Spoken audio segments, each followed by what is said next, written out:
Senator from Louisiana. Thank you, Mr. President. Mr. President, I come to the Senate floor today The Senate's currently in a quorum call. Excuse me, Mr. President.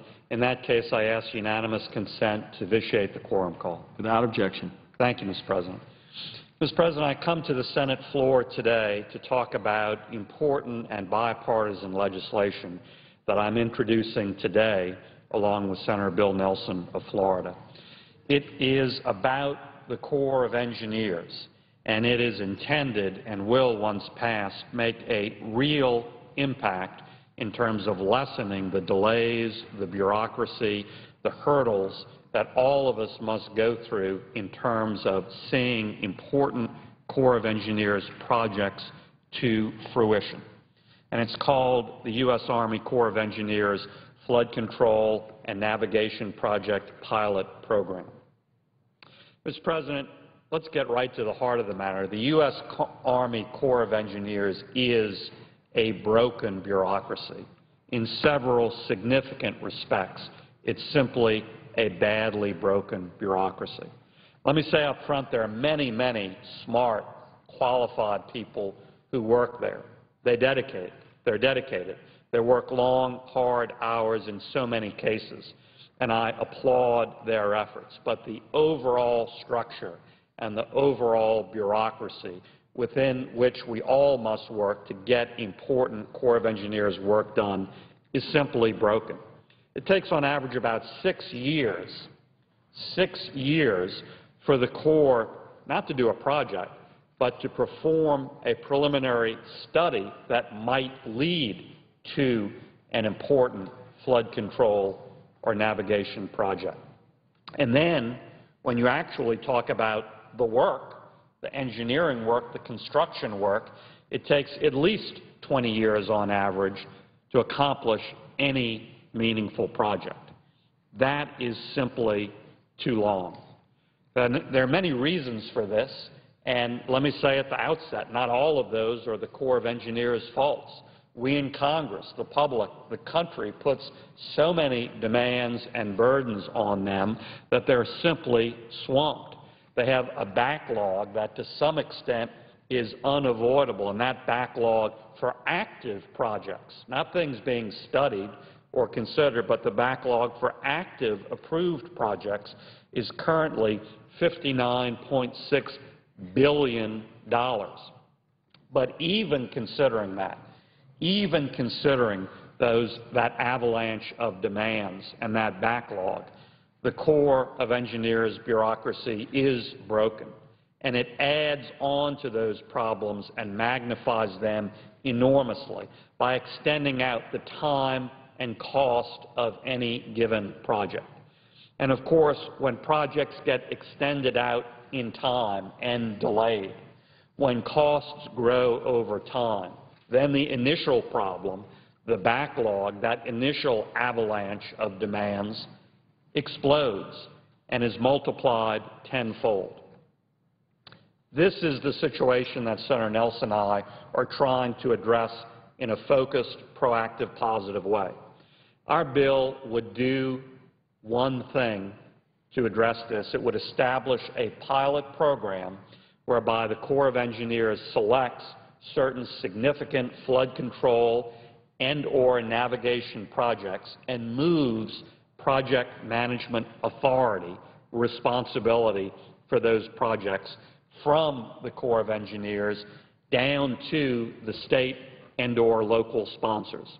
Now, what do I mean by that? Well, every project we're talking about, every Corps project, whether it's a flood control project, a navigation project, the Corps of Engineers doesn't do it alone. They have partners.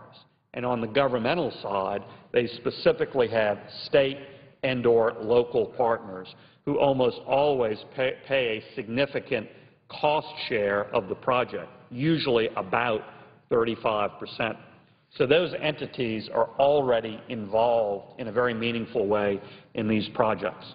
Our pilot program would tell the Corps, take certain select projects which have been delayed, which are sitting on the shelf with costs and timelines growing, and move the project manager responsibility out of the Corps of Engineers down to the state and local sponsors. The states and localities are the folks on the ground who have even more of a vested interest and a need to actually get this work done. They have the desire to cut through delays and bureaucracy and to get it done in a more aggressive way. And so I'm absolutely convinced that if we can move this responsibility in a careful, thoughtful way down to the state and local sponsors, in virtually all cases, that will cut delays, that will cut time frames, and in doing so, it will significantly cut costs. Now, again, this is not a radical idea. For one thing, these state and local entities that I'm talking about are already intimately involved in these projects. They already have significant capacity to be proactively involved in these projects, and they already have a stake in the game, in most cases paying 35% of the project cost. Secondly, the actual design, engineering, and construction work is not done by any of these entities anyway. In almost all cases, the huge majority, or 100% of that work, design, engineering, construction, is done by private business, hired by the Corps, hired by the state and locals to get this done, and that will remain the same. So the professionals doing the design, engineering, and construction work will remain the same. That's not changing at all. And third, the reason this idea is not a radical concept, but actually a proven model, is that this, what I'm describing, is more or less exactly what we do for federal highway projects. It just so happens we're debating a highway bill here on the Senate floor, and that's a useful model to look to in this context. When we do highway projects, we have a federal highway administration. We have significant federal funds that go to these highway projects, but the federal agency, in that case the Federal Highway Administration, is not the lead project manager, is not intimately involved day-to-day, week-to-week, year-to-year in moving those projects along. No, far to the contrary, they are shipped, and the dollars are shipped to the states and locals. And in the huge majority of cases, the states and/or locals are the lead project manager entity taking control and leading the way on those projects. That's a proven model. That model works better compared to the way the U.S. Army Corps of Engineers works, and that's, broad brush, exactly the model we're adopting. It will save time, and in doing so, it will save significant money. Now, to ensure that the Corps does not feel threatened by this, built into the bill, Senator Nelson and I have identified an offset. So even though these projects that will be included in the pilot program have money that has been allocated for them, even though that's the case, we have an offset so that that amount of money can be spent on those projects without diminishing what will remain as the U.S. Army Corps of Engineers budget. So in fact, the Corps itself faces a win-win with this situation. They will get rid of some of their responsibility and some of their work, and there won't be any federal money, U.S. Army Corps of Engineers money, that will go and leave them with that responsibility and with that work. So quite honestly, they should welcome this, particularly in light of their backlog, particularly in light of the avalanche of demands that are placed on them. Mr. President, for all of these reasons, I hope all of our colleagues in the Senate, Democrats and Republicans, look carefully at this legislation and join Senator Bill Nelson of Florida and myself. This is something that needs to be done because I said at the beginning, the U.S. Army Corps of Engineers, unfortunately, is a badly broken bureaucracy in many respects. It needs to be fixed. We need to respond to these flood control and navigation needs on a real-time basis, not with 20, 30 years delay. We can't continue to compete in a global economy with this sort of delay for vital navigation or vital flood control projects. We need to cut through the bureaucracy, do a lot more with less. And this program, this legislation will help us get there. So I invite, and Senator Bill Nelson invites all of our colleagues, Democrats and Republicans, to look at this legislation. We invite all of our colleagues to join us and join together in this very important reform of the Corps of Engineers. In closing, Mr. President, let me also say that independent of this legislation, I'm also pursuing a GAO audit of the Corps. I have already requested that in writing and received assurances that that audit will happen.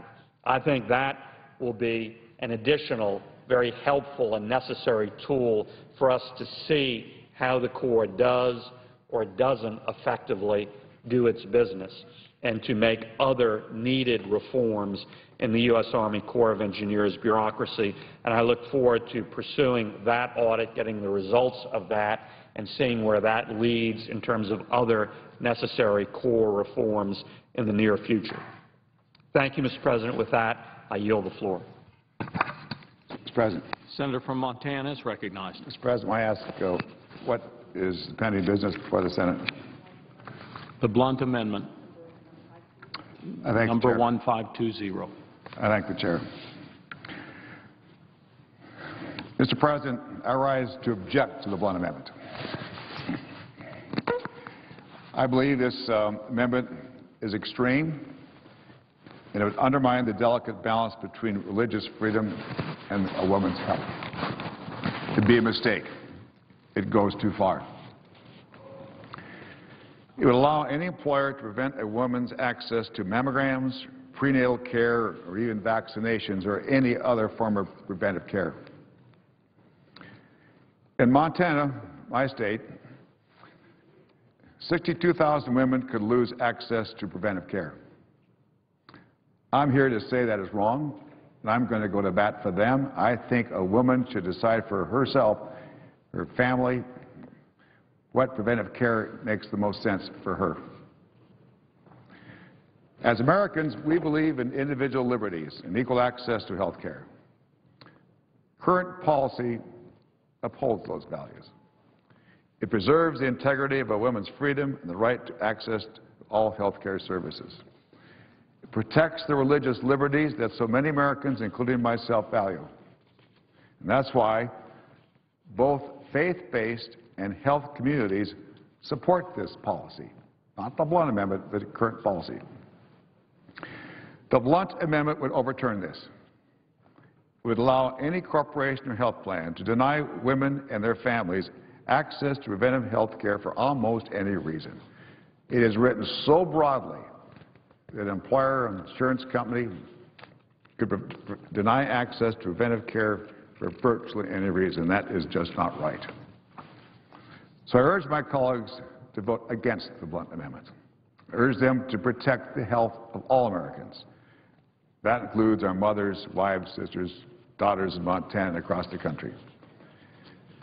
I might say in Montana, we are very proud to have sent the first woman to Congress. That's Jeanette Rankin, 1916.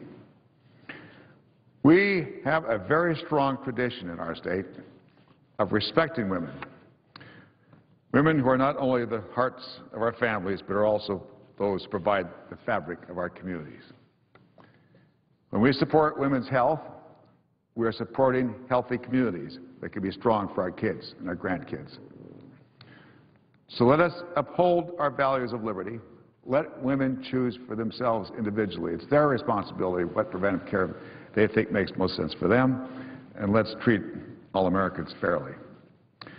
Let us defend against discriminatory health insurance practices, and let us do so while protecting everyone's fundamental rights. Mr. President, on another matter, I asked to speak as if in morning business. Without objection. In Common Sense, the American patriot Thomas Paine wrote in 1776 as follows: "The The landholder, the farmer, the manufacturer, the merchant, the tradesman, in every occupation prospers by aid which each receives from the other and from the whole. Common interest regulates their concerns and forms their law. Common interest produces common security." End quote. In the 240 years since Paine's pamphlet helped define who we are as Americans, our transportation system has become the cornerstone of our common interest. There are few things under the sun that are not impacted by our highways, our roads, our bridges, and transit systems. Yet we can too easily take our network for granted. A recent Rockefeller Foundation survey found that 2/3 of all respondents believed America should invest more in infrastructure. It's a common interest. That same survey found that 2/3 of all Americans believe they should not have to pay any more for this increase in infrastructure investment. That means we have to rise to the challenge in Congress to come up with a highway bill that invests in infrastructure without asking folks to pay more than their fair share. According to the United States Chamber of Commerce's Transportation Performance Index, we could lose nearly $340 billion in potential economic growth over the next 5 years if we do not pass a highway bill to provide the certainty our economy needs. Let me make that statement again. We could lose $340 billion in potential economic growth over the next 5 years if we do not pass a highway bill to provide the certainty our economy needs. Our transportation system depends on substantial investments from the federal government. This investment consistently yields a big return for American jobs. In my home state of Montana, the last highway bill created or sustained more than 18,000 good-paying jobs. And nationwide, it put approximately 35,000 people to work for every $1 billion invested. Trade-off is $1 billion invested as 35,000 jobs. These are not just statistics. These numbers represent families able to put food on the table. They're good jobs. These numbers represent small businesses able to attract new customers. I know these types of investments work because I spent a day working alongside a road construction crew on the Amsterdam Road in Bozeman. They showed me the ropes of running a road grader, a paver, an excavator. I might say, Mr. President, this grader is really up to date. All I had to do is get in the grader and go forward, and it was guided by a GPS system that raised the blade, turned the blade, tilted the blade to exactly the right location, and then there was a perfect line I made down that road, whereas if I had to do it by myself, it would be a mess. GPS system made it work. And during the workday, I talked with about a dozen workers who said their families depended on the project for their livelihood. It was very impressive. Their work also had a major impact on the community because Amsterdam Road is one of the most traveled roads in the area. Investing in our transportation infrastructure is investing in our families and our economy. It's an investment. It yields great returns, pays dividends. This bill seeks to maintain that investment through 2013. That is the bill that we'll be working on. That is the underlying bill that's up before us up to date, not the Blunt Amendment, but the underlying bill. I prefer a longer period of time in the underlying bill to provide greater certainty. We're already 2 years past due. We've had lots of extensions. We must work together now to get something done, at least until the end of next year. And a 2-year bill provides the compromise we need to get there. I have worked on this bill for about 4 years from the leadership perspective of 2 different Senate committees. The Environment and Public Works Committee, which provided the authorization for roads, highways, bridges, and various forms of non-motorized transportation, and the Finance Committee, which provided the money so we can have the proceeds and the resources to pay for these highways. From the perspective of investment, I can tell you firsthand that this bill specifically focuses on those programs that are truly in our shared national interest. It consolidates nearly 90 road programs down to approximately 30. consolidating 90, lots of individual separate programs that kind of divide our country up, didn't bring us together, can divide up, consolidate those down to 30.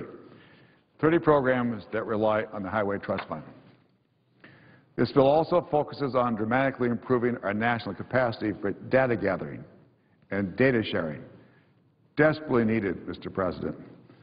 We sought to enable states to address safety, mobility difficulties by seeing what solutions have worked in their states.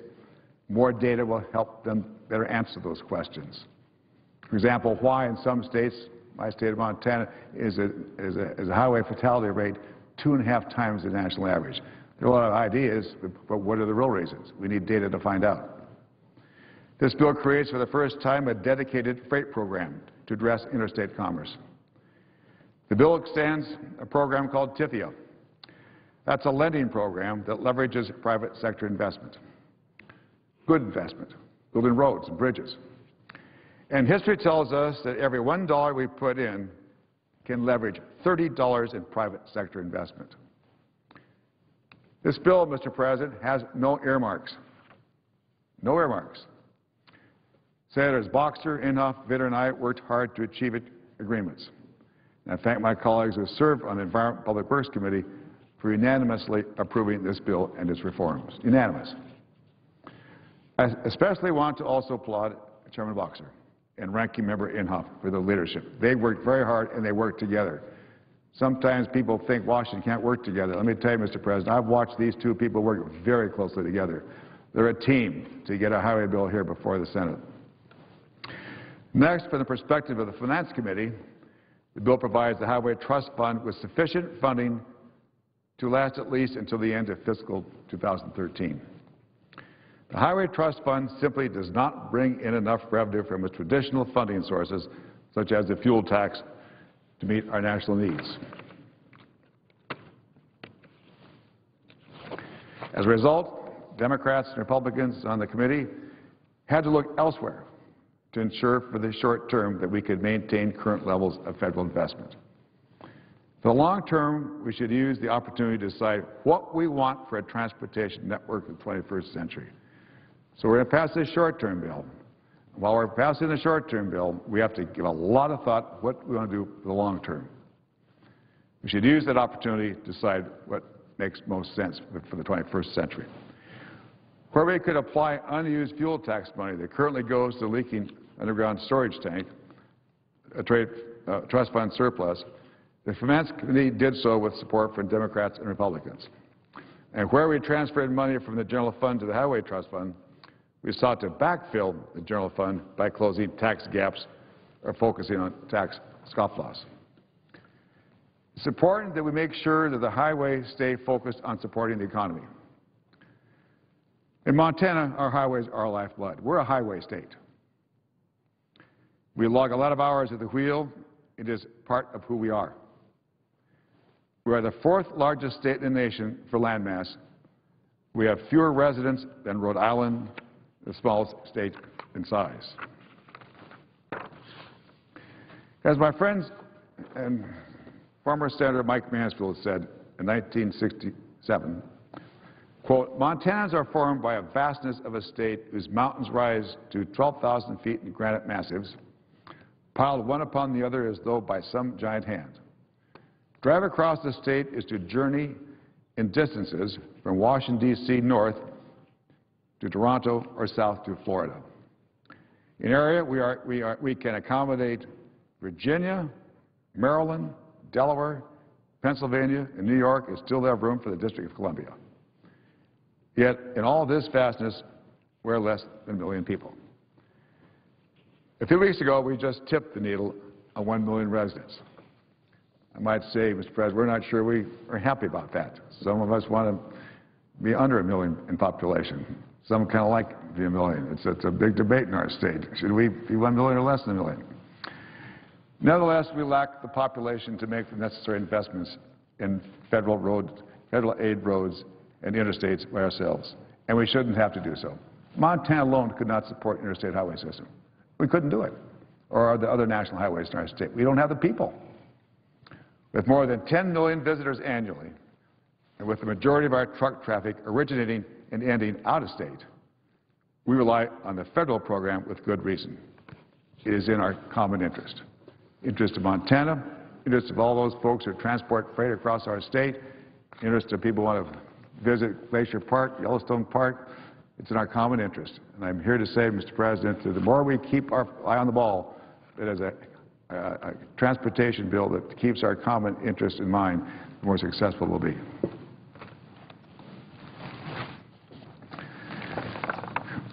Mr. President, I ask consent that the following staff of the Finance Committee be allowed on the Senate floor for the duration of the debate of S. 1813. Johannes Echeverry, Whitney Lott, Samson Chen, Edward Torres, Derek Riggins, Elizabeth Sampson, Amanda Summers, and Daniel Dellerson. Without objection. Mr. President, I yield the floor. Suggest the absent quorum. Clerk will call the roll. Mr. Akaka.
President, The Assistant Majority Leader. as consent, the quorum call be suspended, Without objection. and consent to speak as if in morning business. The Senator is recognized.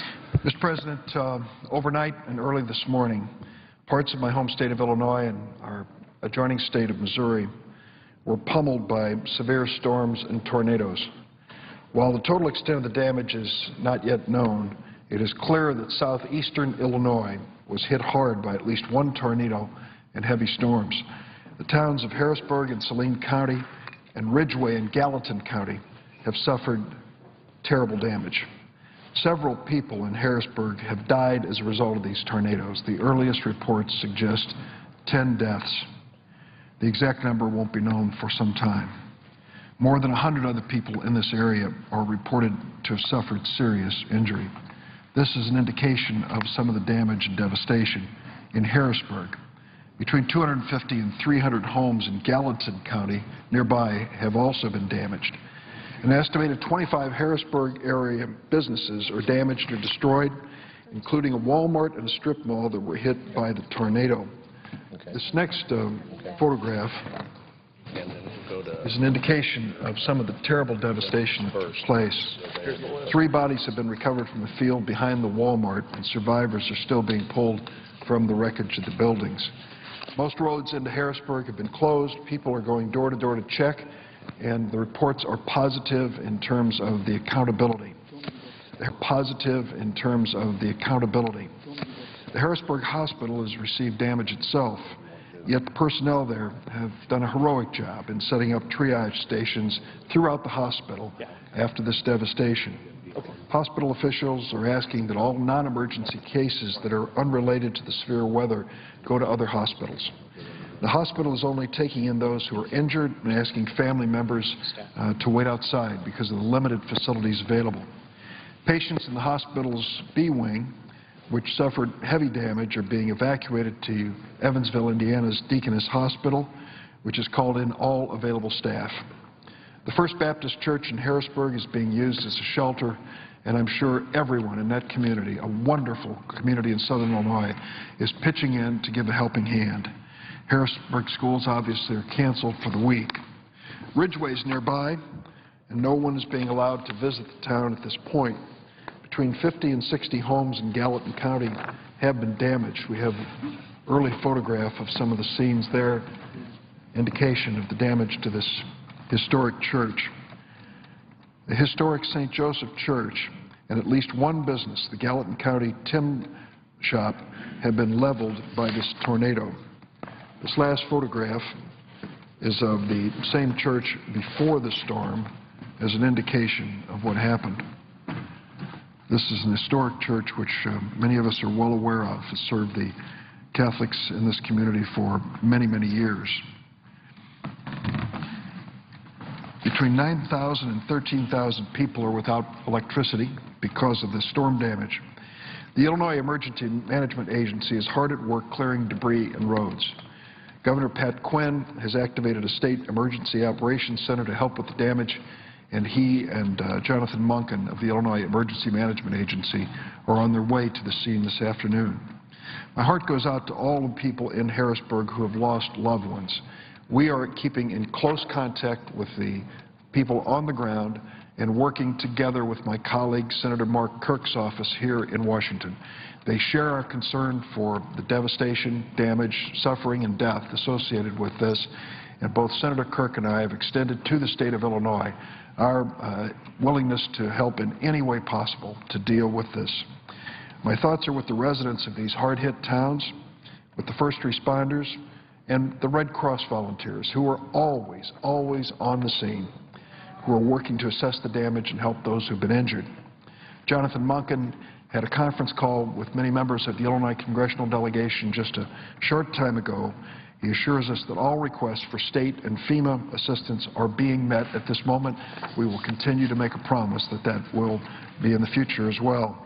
My staff and I are in contact with local officials, including Harrisburg Mayor Eric Gregg, the Mayor of Ridgway, Becky Mitchell, State Senator Gary Forby, and State Representative Brandon Phelps.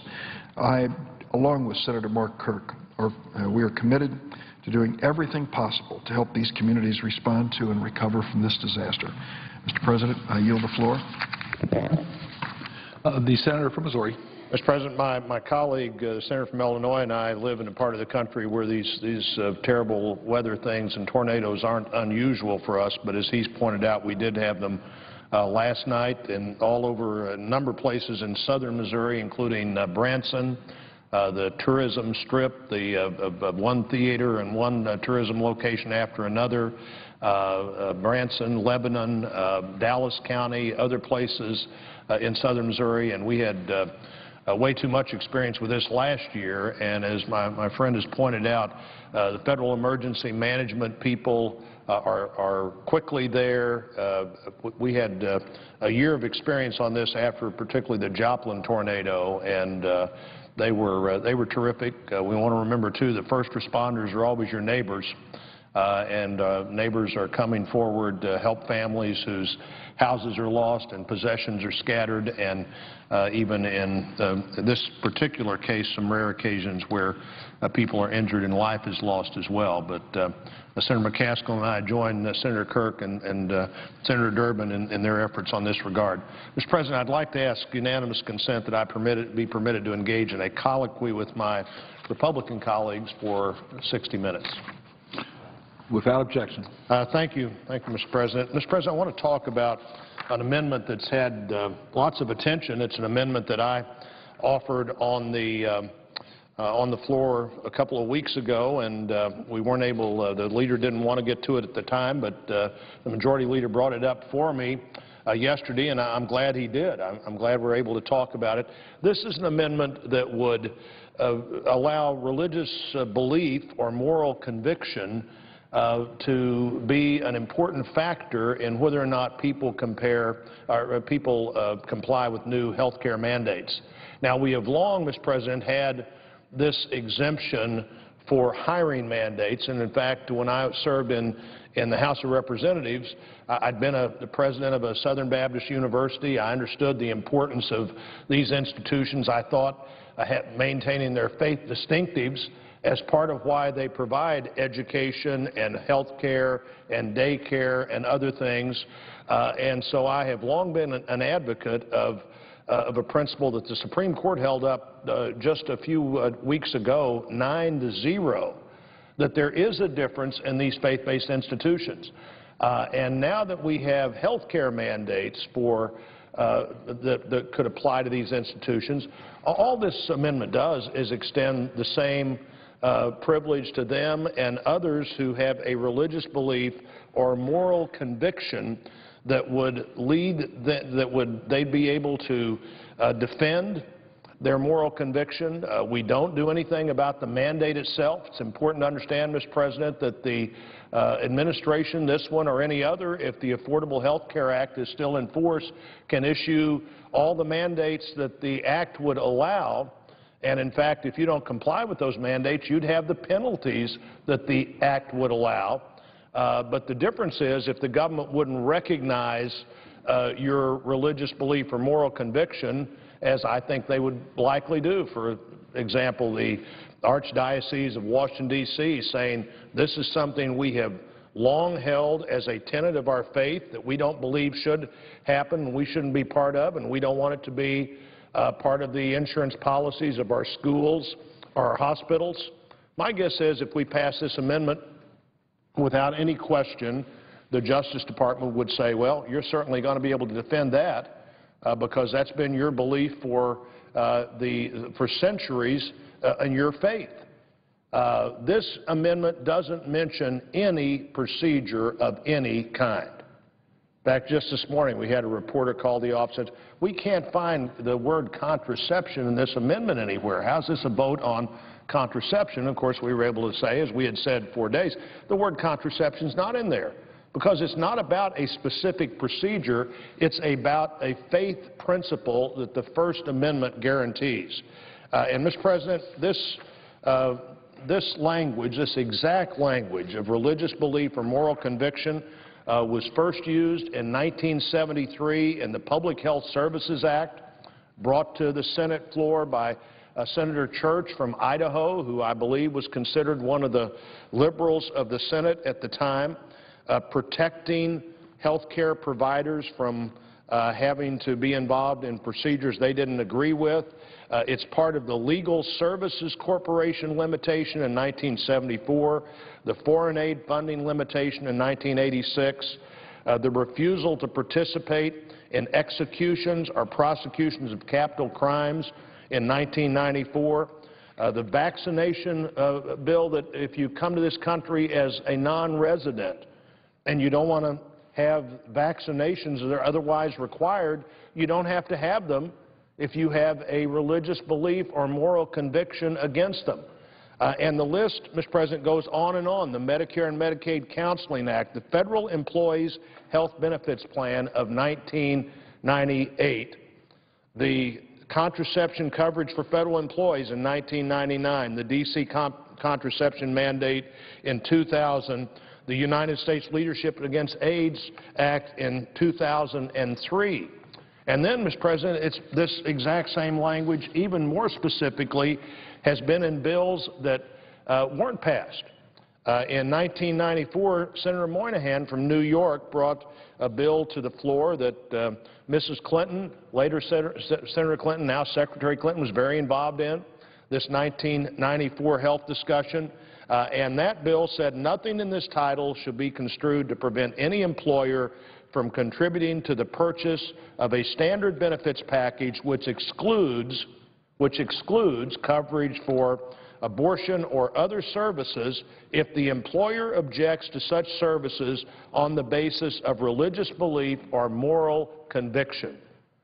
This is Senator Moynihan less than 20 years ago in what was considered a liberal piece of legislation, putting what the country had thought since the beginning of government-paid health care was just a natural part of every health care bill. In fact, the bill we're talking about that this amendment would impact is the first time that the federal government has passed a health care bill that didn't include this language. The first time it didn't include this language.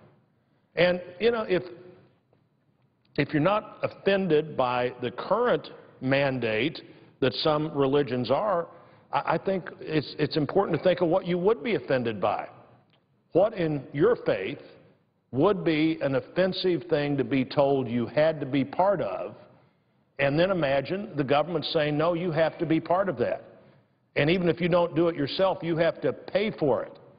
Or you have to be sure that your employees, your associates are part of this thing that is offensive to you because of religious belief or moral conviction. Now, before I go to my good friend Senator Johans, who understands this issue so well, let me also say that, as I said, Mr. President, we didn't eliminate the mandate, so you can still have the mandate. The federal government can still come in and say, you're not offering these services, so you have to pay the penalty, and then you have to be able to go to court and prove that you have a long-held belief that this is wrong. You know, the court in 1965, when this particular phrase became the boilerplate phrase for the law, the court said you can't become a conscientious objector the day you get your draft notice, in essence. That you have to have these two principles. You have to have religious belief, strong moral conviction, and you have to be able to go to court and prove that. All of the fiction writers out there in fundraising letters and otherwise saying things like women who have contraceptive services today wouldn't have them, of course that's not true. Of course that's not true. The women that have those services today either have them because they've found a way to pay for them themselves, or they have an employer who's providing that as part of health care.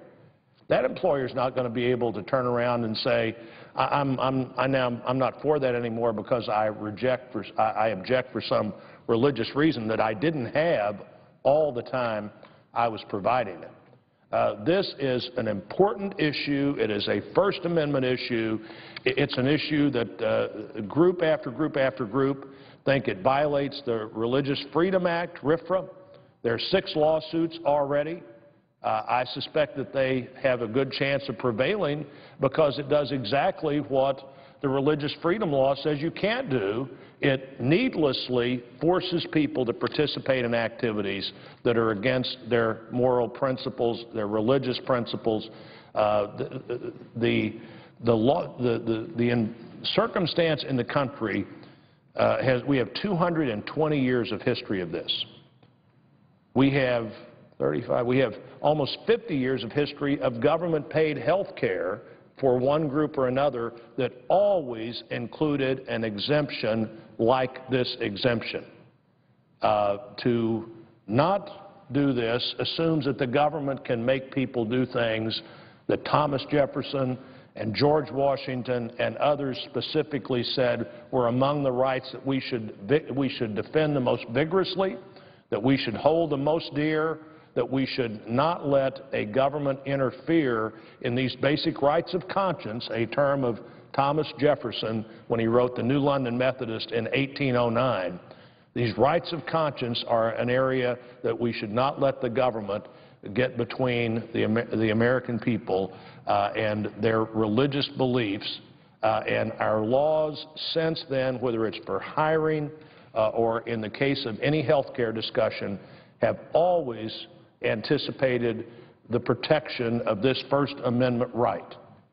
Not a specific thing, but again, if you're not offended by the things that some people are concerned about today, it's important to think of what you would be offended by. What your religious belief leads you to believe would be wrong, and how you would feel if the government says, now you have to be a part of that activity. And I'd like to turn to my good friend from Nebraska, who has been a real advocate of understanding the importance of the First Amendment and the role it plays in our society. Mr. President.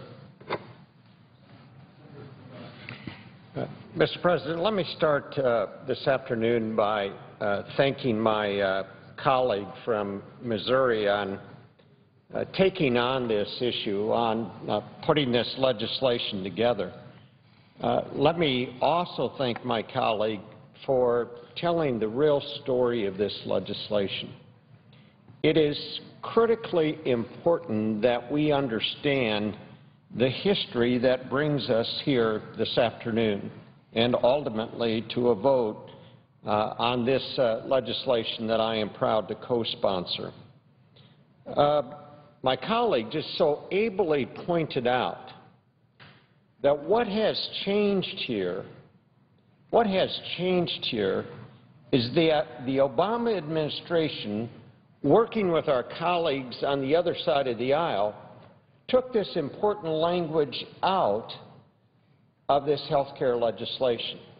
For decades, this important protection was in the legislation, and it was supported by Democrats, Republicans, independents, liberals, conservatives. And that was the history of our country until all of a sudden this change came about where that conscience protection was taken out of the health care legislation that was passed a couple of years ago. But let's look back even further in our history. The first freedom in our Bill of Rights is the liberty to exercise any religion that you might choose, or, for that matter, not participate in any religion whatsoever. And that is what this United States of America is based upon. This concept that you have the freedom to choose what faith you'll belong to, what teachings you will follow, and, as I said, you have the choice to not participate at all if you choose to in this country. Yet the President and my colleagues from across the aisle want to force religious institutions for the first time in the history of our country to violate their strong moral convictions. And they go even further. They want to somehow shroud this and veil it as a woman's health issue. Well, let me set the record straight. This debate is not about that, as some would have you believe. And it's certainly not about contraceptives. What this debate is about is fundamental to our freedom as citizens of this great country. It's religious liberty that we are talking about. It's an American issue that dates back to our very founders, who looked at the war that they had just fought and said to themselves, we are never going to allow our country to force us to attend a certain church or to participate in a certain faith. Not at all. And it was written in one of our most sacred documents, the Bill of Rights. Yet the President of the United States is trampling on this religious freedom and attempting to convince Americans that it's something else. His power grab is forcing religious institutions to go against their deeply held beliefs. And if they stay true to their beliefs, the Congressional Research Service reports these religious insurers and employers may face federal fines of $100 per day per plan. So let me give you an example of how that will work in my state. For a self-insured institution like Creighton University in Nebraska, a Jesuit institution, happened to have graduated from there, they have about 6,000 health care plans. So the cost to Creighton University in Omaha, Nebraska to exercise their religious liberty will be an annual price tag of $246 million. That's the price of exercising their religious liberty in the President's world. Unbelievable. Well, I went on the Internet and I would ask unanimous consent to put into the record an open letter to the President